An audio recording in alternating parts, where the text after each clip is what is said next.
आसान नहीं है किसी महरूम जिंदगी में उजाला करना। किसी ने जहां को उजाले में बदलने की हिम्मत की है। मुश्किल है खुद के लिए दर्द सहना, किसी ने हमारे लिए मिटने की जिद की है। दर्शकों, यूं तो विश्व में अरबों लोग हैं, परंतु कुछ ही लोग ऐसे होते हैं जो अपने लिए नहीं, जन कल्याण के लिए जीते व मरते हैं। उनके सपने उनके नहीं होते, जनता के लिए होते हैं। वे सपने देखते हैं तो जन कल्याण के लिए ही देखते हैं।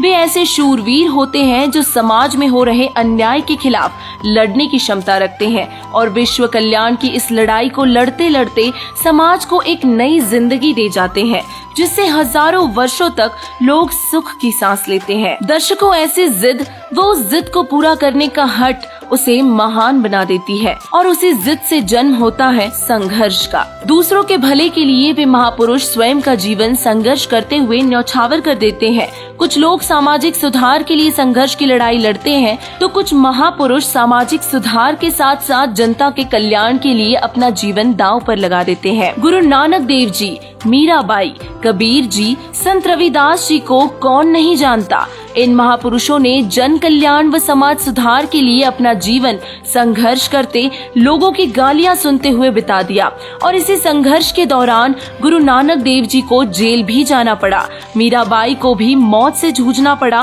और संत रविदास जी को समाज के ताने सुनने पड़े। संत कबीर अर्थात कबीर साहिब जी को तो लोगों ने कई बार जान से मारने का भी प्रयत्न किया। इतना कुछ होने के बावजूद भी इन महापुरुषों ने पीछे मुड़कर नहीं देखा और जिस उद्देश्य के लिए ये पृथ्वी पर आए थे, अपना उद्देश्य पूरा करके चले गए। आज इन सभी महापुरुषों की महिमा गाते लोग थकते नहीं। इन महापुरुषों द्वारा किया गया संघर्ष इतिहास को गौरवान्वित करता है।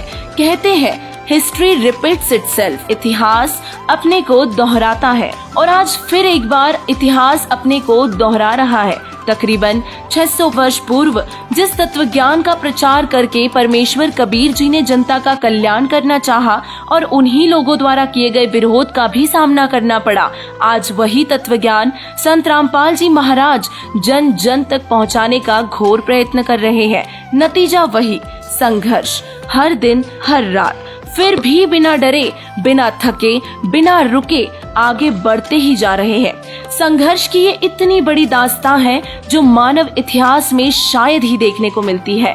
एक ऐसी संघर्ष गाथा जिसने जीवन के हर पहलू को छुआ है। गांव धनाना, जिला सोनीपत, हरियाणा के बेहद साधारण किसान परिवार में जाट जाति में 8 सितंबर 1951 को जन्मे संत रामपाल जी महाराज एक साधारण जन की तरह ही अपने परिवार की जिम्मेदारी लिए हरियाणा प्रांत में जूनियर इंजीनियर के पद पर कार्यरत रहे। बचपन से ही आध्यात्मिक वृत्ति होने के कारण जगह जगह भगवान की खोज करते रहे।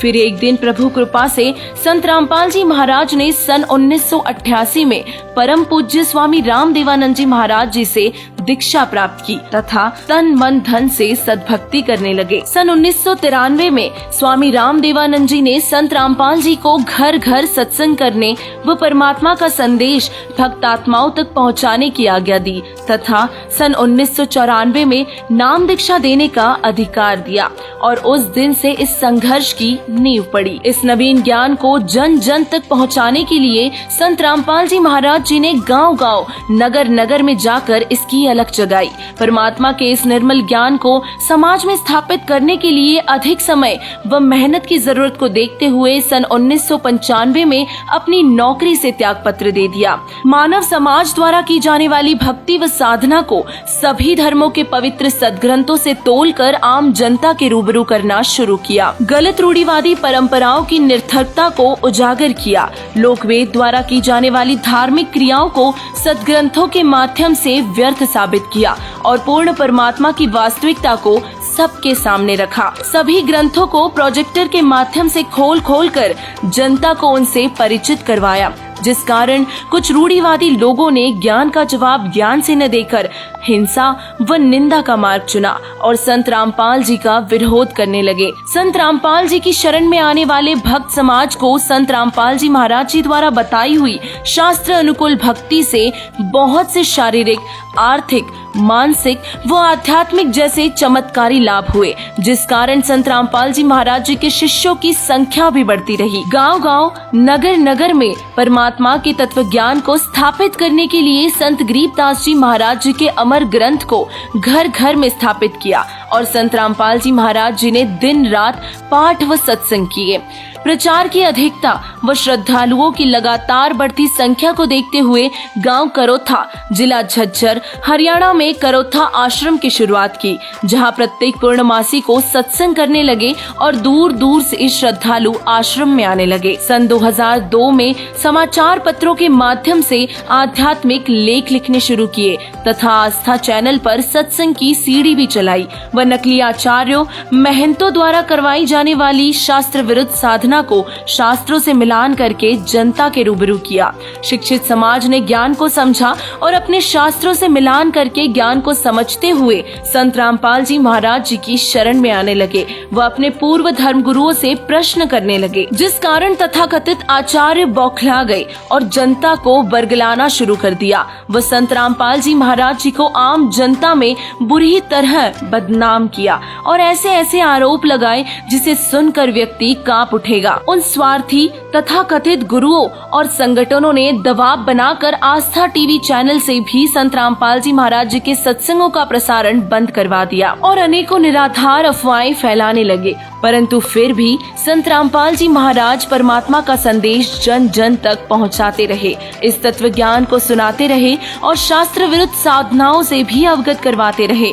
संत रामपाल जी महाराज जी की बढ़ती लोकप्रियता व अपने अज्ञान को उजागर होता देख आर्य समाज के आचार्यों ने सन 2006 में सतलोक आश्रम करोथा पर आक्रमण कर दिया। आश्रम को चारों तरफ से घेर कर आश्रम पर पत्थरबाजी की और बिजली, पानी, राशन बंद करवाकर आश्रम में आए हुए श्रद्धालुओं को यातनाएं देने की कुचेष्टा की। आक्रमणकारियों को रोकने के लिए पुलिस कार्रवाई में एक उपद्रवी की मौत हो गई, जिसका झूठा मुकदमा संत रामपाल जी महाराज पर बनाकर उन्हें जेल में डाल दिया। ये सब घटनाक्रम नकली आचार्यों, महंतों की साजिश का परिणाम था, जो किसी भी तरह से इस ज्ञान को जनता तक पहुंचने नहीं देना चाहते थे। 2006 से 2008 तक जनहित के लिए चल रही संघर्ष की लड़ाई में संत रामपाल जी महाराज जी को जेल में रहना पड़ा, जिसके बाद 30 अप्रैल सन 2008 में संत रामपाल जी महाराज जी जमानत पर बाहर आए और सतलोक आश्रम बरवाला में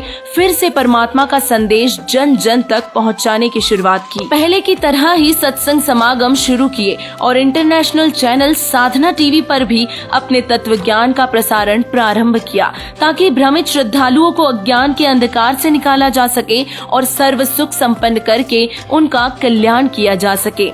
संत रामपाल जी महाराज जी ने जन कल्याण के लिए आध्यात्मिक ज्ञान चर्चाएं कर सभी धर्म गुरुओं को निरुत्तर कर दिया। संत रामपाल जी महाराज जी ने हर घर तत्व ज्ञान पहुंचाने के लिए बहुत सी पुस्तकें भी लिखी, पुस्तकों को अपने प्रचार का हथियार बनाया व घर घर जाकर पुस्तक वितरण करना शुरू कर दिया। बहुत ही तीव्र गति से घर घर परमात्मा का संदेश पुस्तकों के माध्यम से पहुंचने लगा, मानो ज्ञान का तूफान आ गया हो।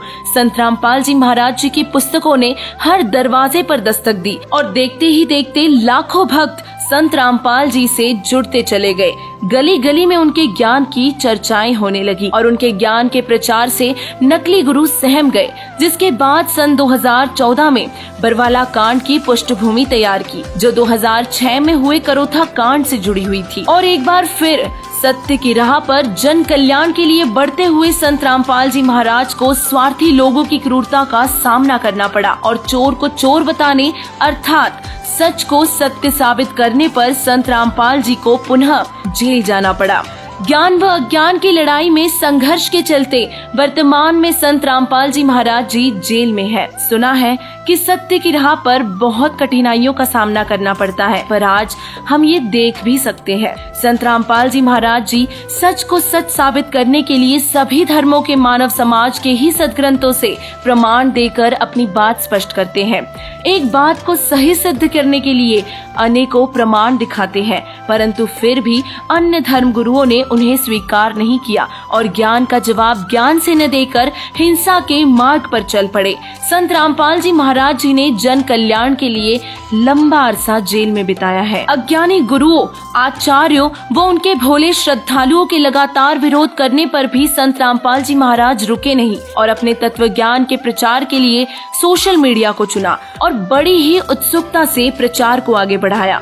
विरोधी आचार्यों व धर्म गुरुओं द्वारा डाली गई बाधाएं उनके ज्ञान को रोक न सकी। संत रामपाल जी महाराज परमेश्वर का संदेश रूपी तत्व ज्ञान जनता तक पहुंचा रहे हैं और यदि कोई इस अमृत ज्ञान रूपी गंगा को रोकने का प्रयत्न करेगा तो यह ज्ञान उतना ही तीव्रता से फैलता जाएगा, जो आज हमें देखने को भी मिल रहा है।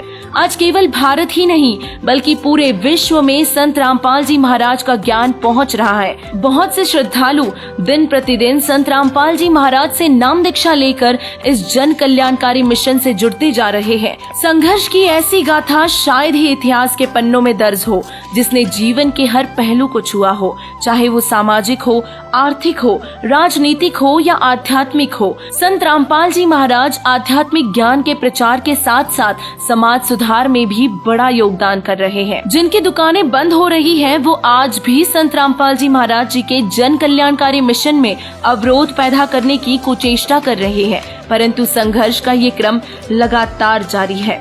कबीर भगवान का ज्ञान तो सर्व वेदों का निष्कर्ष है। तो कबीर साहब के ज्ञान से तो उसको मिलना कहाँ था, वो तो वेदों से ही मेल नहीं खाया। तो दास ने इतना कहा था, भाई इसको छोड़ दो।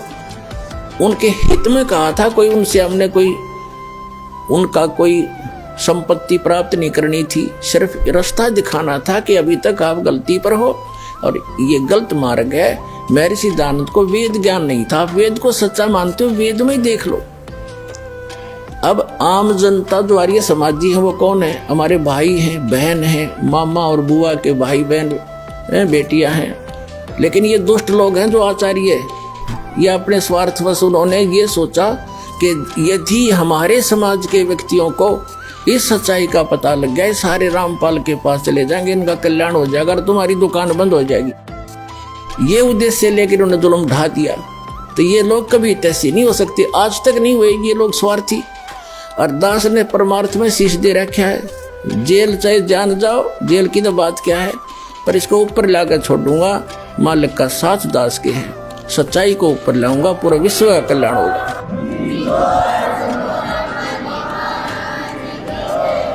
संत रामपाल जी द्वारा लिखी पवित्र पुस्तकों को गांव-गांव में वितरण किया जा रहा है। विभिन्न सोशल मीडिया प्लेटफॉर्म्स के माध्यम से संत रामपाल जी महाराज जी ने ज्ञान को जन जन तक पहुंचाने के लिए इस मुहिम को और तीव्र किया। संत रामपाल जी महाराज ने अपना सर्वस्व लगाकर जनता को सुखी बनाने व मोक्ष देने के ख्वाब को हकीकत में उतारा है। दहेज जैसी कुप्रथा व समाज के दुश्मन नशे को जड़ से खत्म करने वाले संत रामपाल जी महाराज जी ने पूर्ण मानव जाति के लिए बहुत बड़ा त्याग किया है। उनके इस महान संघर्ष को आज हम नमन करते हैं। सत साहिब।